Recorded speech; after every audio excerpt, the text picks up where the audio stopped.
Fifth floor? Di ba yan yung bawal puntahan? Balita ko maraming kababalaghan doon. What if? Puntahan kayo natin.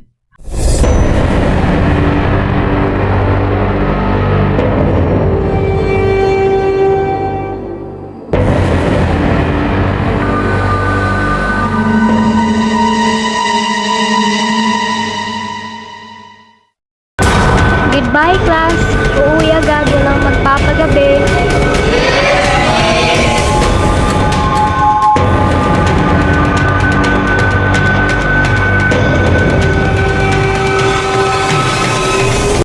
Wala naman nakakatakot dito ah. Ano ginagawa nyo dito? Bawal dito.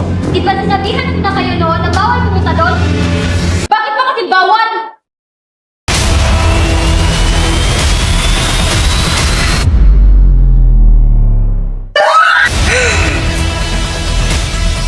Paniginipan ko. Ano nga nangyari? Ako lang ng katahimikan. Hindi ako masamang tao. Siya! Sino ka ba talaga?